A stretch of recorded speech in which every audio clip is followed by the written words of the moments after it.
employer le mot possession. Posséder. Mais autrement, on dirait la personne est démonisée ou la personne est manipulée par les démons qui agissent intérieurement de son corps ou à l'extérieur de son corps, qui l'influence. Parce que les démons se manifestent de manière principale, de deux manières principales. Intérieurement dans le corps de l'homme et de l'extérieur du corps, ils influencent la personne pour agir dans sa vie, pour contrôler sa personne. Quelqu'un comprend bien ce que ça veut dire? Alléluia. Donc, une personne est possédée. Quand on dit une personne est possédée, c'est que l'esprit qui le possède ou les démons qui le possèdent contrôlent toute sa personnalité et son cœur et son âme et son esprit. Et la personne n'a plus vraiment le contrôle de sa vie. La personne ne vit que sous la dictée de ces démons-là. Là, on dit la personne, elle est possédée. Vous comprenez? Alléluia.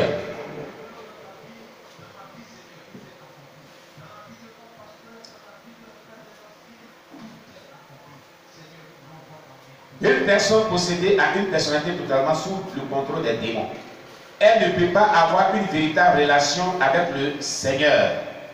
Une véritable relation avec le Seigneur, elle ne pourra pas. Parce que les démons qui le contrôlent vont l'empêcher d'avoir une bonne relation avec Dieu. Et c'est pour ça que nous disons que quand une personne n'est pas délivrée, elle ne peut pas être sauvée. La trompette va sonner, tu vas rester. Parce que les démons qui te possèdent, qui t'influencent, qui t'ont démonisé là, vont te pousser à pécher. Vont te pousser à pécher. Vont te pousser à pécher. Donc le dépouillement là, il est profond. La sainteté véritable qu'on cherche là passe aussi par la délivrance sincère, véritable, profonde et complète. Il faut une délivrance sincère, totale, profonde et complète pour être sauvé. Sans cette qualité de délivrance, tu ne peux pas être sauvé. Tu ne peux pas être... Quelqu'un répète avec moi, tu ne peux pas être sauvé. Pour être donc sauvé, il faut une délivrance totale, sincère, profonde et complète. Voilà. Qu'est-ce qu'il a? Voilà. Ça Amen. Alléluia. Retenez cela. C'est pourquoi on a décrété ce jeûne de 40 jours dans lequel on fera les cuits d'âme et délivrance aussi. Tout cela contribue à notre libération totale pour que nous soyons sanctifiés, pour se préparer au retour de Jésus-Christ, pour espérer être sauvés aussi. Pour espérer être sauvé, il faut que tu passes par la délivrance véritable. Sinon, si les démons contrôlent une partie de ta vie, tôt ou tard, ces démons-là vont faire que tu ne pourras pas être sauvé. Parce qu'ils vont faire des tests que tu succombes dans le péché, tu succombes dans le péché, tu succombes dans le péché. Amen. L'exemple de cette personne dont on parle qui ment. Tu mens. Elle peut ne pas voler, elle peut ne pas commettre adultère ou l'impudicité. Mais son seul problème, elle est contrôlée par un démon des mensonges. Tant que le démon des mensonges n'est pas chassé de sa vie, est-ce qu'elle peut être sauvée? La Bible, aucun menteur ne viendra le royaume des cieux. Mais quand on aura chassé l'esprit des mensonges, qu'elle sera libérée, elle pourra vivre une vie de sainteté pure, totalement pure. Alléluia. Donc, cette personne ne peut pas avoir une véritable relation avec le Seigneur. Les chrétiens ne peuvent pas être dans cette condition, à moins d'avoir totalement abandonné le Seigneur et d'avoir renié la foi. Amen. C'est-à-dire que le chrétien ne peut pas être dans cette condition-là, où il est totalement contrôlé par un démon. Un chrétien ne peut pas être totalement possédé. Non, non, non. À moins qu'il a renié la foi chrétienne et qu'il n'est plus chrétien, les démons peuvent le contrôler plus totalement. Mais toutefois que tu as la foi en Jésus-Christ, tu ne peux pas être contrôlé, tu ne peux pas être possédé. Possédé. Le chrétien ne peut pas être possédé par un démon. Il peut être démonisé par un démon. Ou les démons peuvent contrôler certaines parties de son corps. Mais un chrétien possédé par un démon totalement, qui prend toute sa personne et il n'a plus sa volonté, ça n'existe pas. Il n'est pas chrétien. À moins qu'il ait renié sa foi chrétienne et qu'il soit païen. Et à ce moment, le démon vient le posséder totalement, il devient comme un fou. C'est pourquoi la Bible déclare que la lumière et les ténèbres ne peuvent pas cohabiter ensemble. Dans le chrétien, il y a la lumière. Les démons ne peuvent pas venir prendre et la lumière et lui. Ce n'est pas possible. Amen. Amen. Le chrétien peut être démonisé ou influencé par des démons. Mais possédé. Écoutez. Avez-vous une pièce ou un objet? Je vais démontrer cela. Regardez par exemple. Regardez la fermeture de ce stylo. N'est-ce pas? La fermeture de ce stylo. Je le prends et je le tiens comme ça. Est-ce que j'ai pris une seule partie de ce stylo? Je le possède. Voilà ce qu'on appelle posséder. Je possède toute la fermeture du stylo entièrement. Donc, ça veut dire que s'il contient autre ingrédient, je possède en même temps. C'est comme cela. Un véritable chrétien, il a le Saint-Esprit en lui. Est-ce qu'un démon peut posséder le Saint-Esprit? Non. Sauf ça, un chrétien ne peut pas être possédé par un esprit. Un esprit ne peut pas posséder totalement un chrétien. Ça n'existe pas. Parce que le chrétien a le Saint-Esprit en lui. Posséder, c'est-à-dire prendre tout le contrôle total. En termes de terminologie, ça veut dire prendre totalement le contrôle. Posséder. Le chrétien ne peut pas être possédé parce que le Saint-Esprit en lui. Le démon ne peut pas posséder le Saint-Esprit, non. Un chrétien peut être démonisé ou influencé de l'intérieur comme de l'extérieur par des démons. Manipulé par des démons. Est-ce qu'on comprend cela à partir d'aujourd'hui? Et il y a des chrétiens qui s'amusent à dire, allez camarade, mais toi tu es possédé. Ça n'a pas de sens. On ne dit pas ce genre de choses. On ne dit pas à son projet qu'il est possédé. C'est un péché même de le dire. Amen. On ne dit pas ce genre de choses. Un bien-aimé peut être influencé par les démons ou bien démonisé, c'est compréhensible. Mais possédé, non.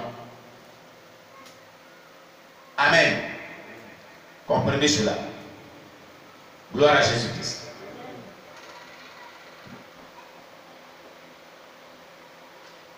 Nous concluons en disant qu'un chrétien peut avoir un ou plusieurs démons. Il n'est pas obligé d'en avoir, mais ils peuvent être là, dans sa vie ou dans son corps, ou à l'extérieur peut l'influencer. La présence de démons dans certains chrétiens n'est pas nécessaire, mais elle est réelle, malheureusement. Cette présence-là est réelle dans la vie. Les chrétiens qui ont reçu la sémence sur un sol pierreux ou dans les épines continueront à paraître comme les chrétiens, bien qu'une relation vitale avec le Seigneur fasse défaut.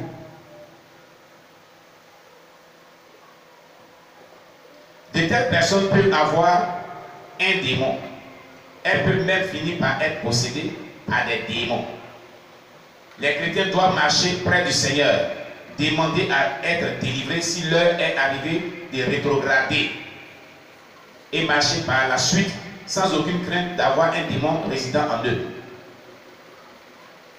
Un chrétien qui a rétrogradé, on doit prier pour lui pour sa délivrance. Parce que quand il a rétrogradé, il allait prendre des démons pour le repositionner dans la sanctification et dans la délivrance totale. Amen. Alléluia. Grand F. Les excuses utilisées par les démons. Les excuses qui sont utilisées par les démons. Les démons utilisent les raisons suivantes pour gagner du terrain et continuer à vivre à l'intérieur d'un chrétien. Il y a des démons qui manipulent certains chrétiens pour les maintenir en captivité et les manipuler toujours. Premier, Première raison, c'est divin. C'est le péché. C'est une maladie. C'est un problème physique. C'est un problème naturel. C'est lié au tempérament. Ce qui se passe, c'est lié à mon tempérament. Ce qui se passe, c'est un problème naturel. C'est héréditaire. C'est une révélation spéciale. C'est une vision spéciale de la part de Dieu. C'est particulier à la fin des temps. C'est un don spécial de la part du Seigneur pour nos besoins spéciaux, etc. etc. Voilà des thèmes, mais qui sont vraiment des paroles des démons, le plus souvent. Et les chrétiens n'arrivent pas à discerner. À cause de ces excuses, on donne aux démons l'occasion de continuer à rester, et ce faisant, ils gagnent et consolident de nouveaux terrains dans nos vies. Alléluia. La présence des démons à l'intérieur des chrétiens entraîne les effets suivants. On va voir les effets que cela entraîne. Amen. Quand il y a les démons dans la vie des chrétiens, voilà ce qui se passe. Voilà les symptômes, voilà les signes qui se manifestent. Beaucoup de ces signes sont aussi le résultat d'une oppression démoniaque de l'extérieur. Donc, les démons peuvent être dans le corps, à l'intérieur du chrétien, et les démons peuvent être de l'extérieur du chrétien et l'influencer. Mais ces signes qu'on va donner là, pour que ce dernier-là a besoin de délivrance, que ce soit de l'intérieur comme de l'extérieur, il doit délivrer de ces démons qui l'influencent de l'intérieur comme de l'extérieur. Alléluia. Premier signe. Le premier signe, une faiblesse générale qui, après examen médical, ne peut être imputée à un problème organique. La personne peut se sentir faible dans tout son corps. Et quand on finit de faire les examens médicaux, on ne trouve pas vraiment la raison pour laquelle la personne est faible. C'est mystérieux. Ça, c'est un esprit qui agit comme cela. Amen. Deuxième signe, l'incapacité de jeûner et de prier. Il y a des chrétiens, ils arrivent, quand ils disent jeûne, ils vont mourir, ils tremblent, ils perdent les forces. Il est contrôlé par un démon qui est dans son corps. Il y a des chrétiens qui ne supportent pas le jeûne. Ce n'est pas possible. Si on dit jeûne, on aime la personne va mourir. On n'aime même pas avoir arrivé à 10 heures.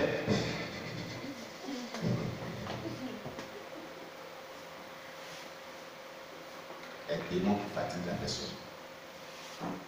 Le démon doit être à l'intérieur. Il ne supporte pas le jeûne.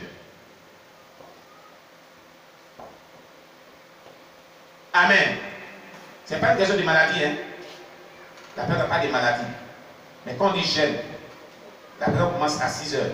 À partir de 10 heures, 11 heures, ce n'est pas possible. Tu peux plus tenir la personne. Je ne supporte plus le jeûne.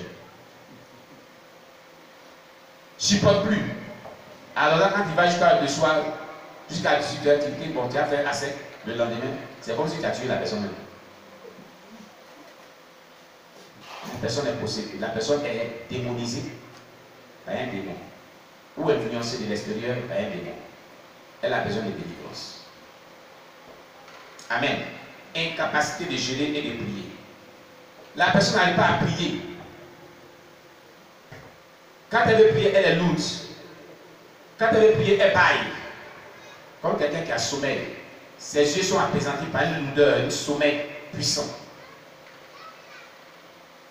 La personne ne peut pas prier même 30 minutes seule. Elle ne peut pas prier. 30 minutes même, elle ne peut pas faire seule. La personne a besoin de délivrance.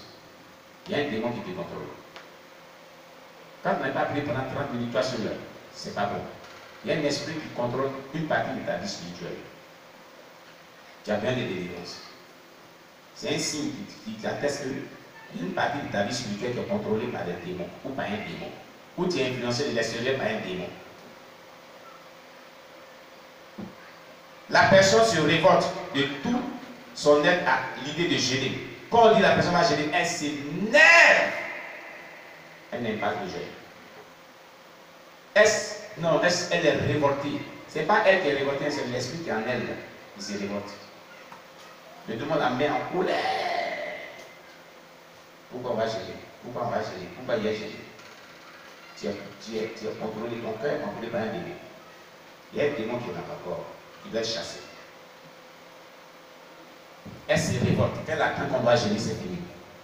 Elle est dans tous ses états hystériques. se mettre dans une colère hystérique, injustifiable. Ça veut dire que la personne a besoin de délivrance. Elle a besoin de délivrance.